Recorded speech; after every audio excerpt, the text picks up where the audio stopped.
Mr. Mayor, colleagues, first let me start out by thanking Alicia and David for being here today and telling us a little bit about their stories and their businesses. We're awfully glad that you are doing business here in Portland. And colleagues, I am delighted to join you in proclaiming May 1st through May 7th, 2022 to be National Small Business Week. National Small Business Week is an opportunity to recognize and celebrate small businesses. As we've heard, there are over 32 million small businesses in these United States. Those small businesses provide 2/3 of the jobs in this country.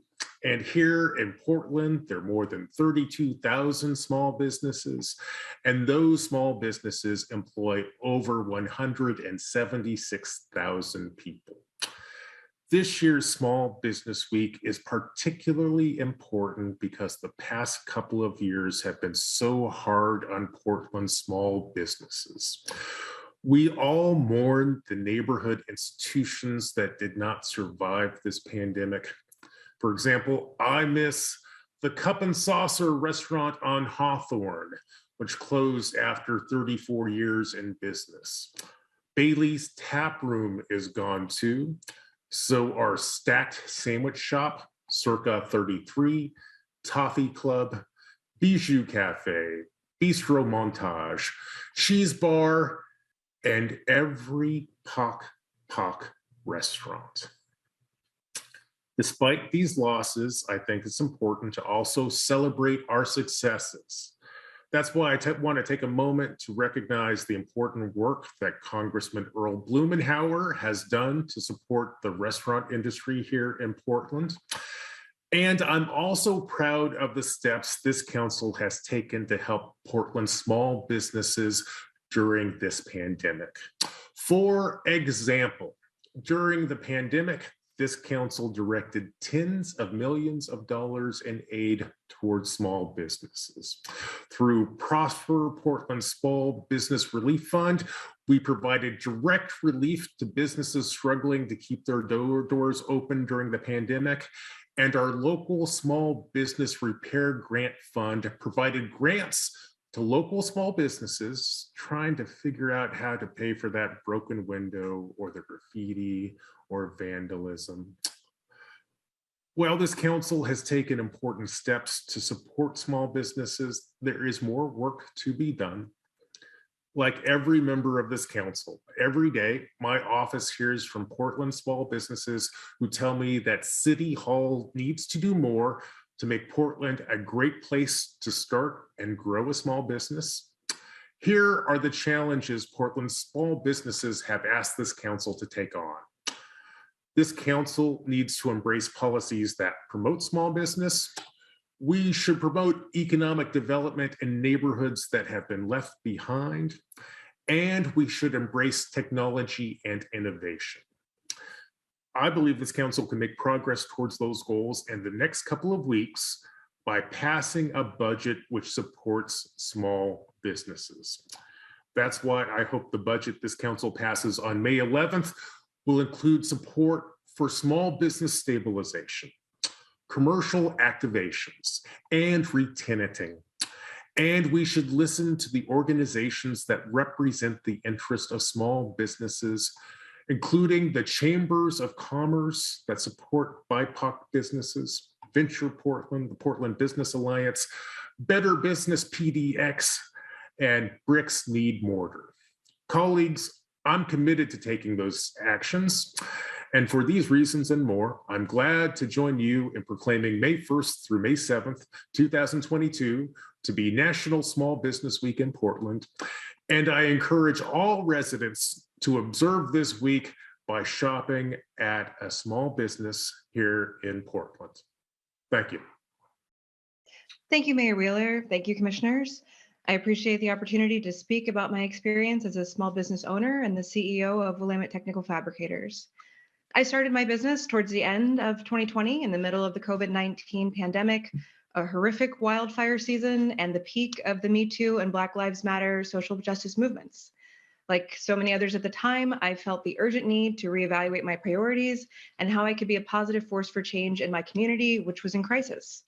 My business, Willamette Technical Fabricators, does custom complex steel fabrication and machining, focused on supporting transportation projects that will help improve access and reduce congestion to make it easier for everyone to live, work, and play in Portland.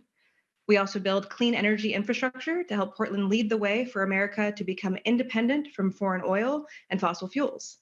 My company is a COVID certified disadvantaged business, and as a board member of BBPDX, Business for a Better Portland, I'm very proud to be part of a community of businesses that is committed to supporting one another's shared prosperity, and particularly other women and minority owned small businesses.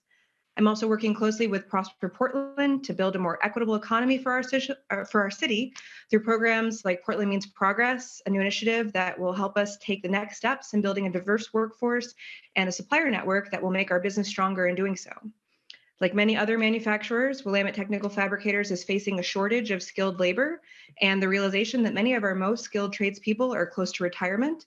So we're developing on-the-job training and apprenticeship programs to specifically try to recruit and train women and people of color and bring high-tech, high-pay manufacturing career opportunities to the communities that need them the most.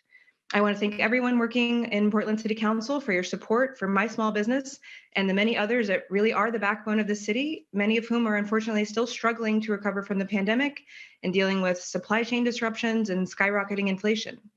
We're all painfully aware of the housing and homelessness crisis that has plagued our city and the need for a region-wide response to homelessness that targets the roots of the problem and provides proven solutions like affordable homes combined with wraparound services. Among those critical services, I think we need to connect people that may have lost their jobs during the pandemic with new opportunities, supporting businesses like mine that are eager to staff up. And they need access to relevant job skills training and education services. I believe that small businesses like Willamette Technical Fabricators will be a key part of those solutions, providing family wage jobs, great benefits, and flexibility to people to start over. And I hope the city continues to see small businesses as a critical ally in this fight. I'm optimistic about the future of the city as long as we continue to recognize that the success of the Portland small business community is critical to the success of the city as a whole and to all of us. Thank you again.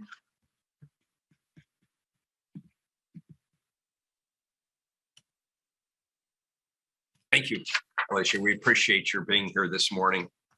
We also have with us today David Vies, the General Manager of Castelli Sportful USA.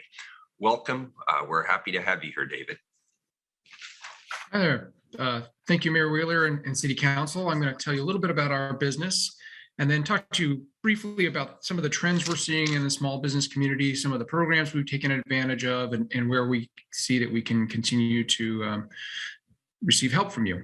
So we are Castelli Sportful USA. We are the US subsidiary of an Italian brand. So we're an example of foreign direct investment.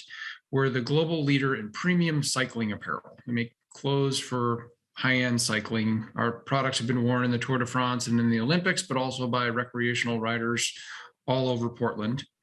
We moved to Portland about 15 years ago from Minnesota, and we did it because of the access to great, talented people, particularly in the sports and outdoors industry, as well as access to great cycling and great outdoors. And 15 years later, that's still true. That's why we're still here. Our offices are located in Northeast Portland in the Hollywood district. We operate all of our sales and marketing here. We do some product design, and then we have a warehouse where we ship product to consumers and dealers all over the country. COVID-19 has been challenging for us, like everyone, but it's also been fantastic for the cycling industry. And we've grown from 21 to 28 employees over the last 2 years.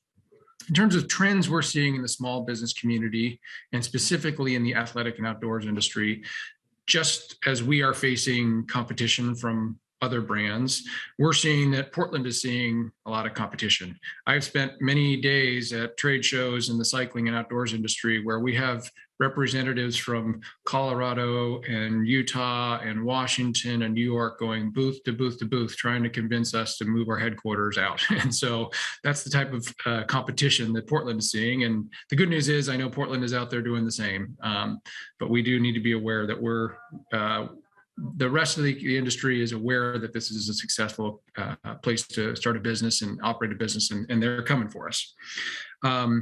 We do continue to have access to great and talented people. We see them moving here. So there's a lot of competition for talent here, but that is one of the, still today, one of the great things about the city is the access to talent. We have taken advantage of just about every program we can find through the City of Portland and Prosper Portland. We participate in network that the city promotes. We participate in the Urban Renewal Grant Program. And we also recently this year have participated in the Inspiring Diversity Grant Program. It's just been a wonderful program for us. We actually have 4 students from De La Salle North Catholic High School that come and work in our office 4 days a week. And it wouldn't have been possible without the Inspiring Diversity Grant. So thank you for that. And I wanted to recognize Sue Ball from Prosper Portland. She's been a wonderful resource in helping me find all these resources for over a decade. And finally, where we can continue to use your help, we ask you continue to support the educational programs from high school to community college to college, including the Portland State Retail Program, the Benson Tech Program, the Fashion Institute, the University of Oregon Sports Product Program. We really do hire people out of these products, particularly the entry-level positions, and it really does make a difference, and we hope that you'll continue to support them. We will ask you to continue to invest in cycling in the outdoors. Not only makes it a great place to live, it really does make it easier to attract candidates here and move businesses here. It makes it a better place to work. And then finally, like others, we've felt the impact of homelessness and crime here in our offices in Northeast Portland, and we ask that you continue to put focus on that and make it a safe place to work and ride your bike and recreate. Thank you very much.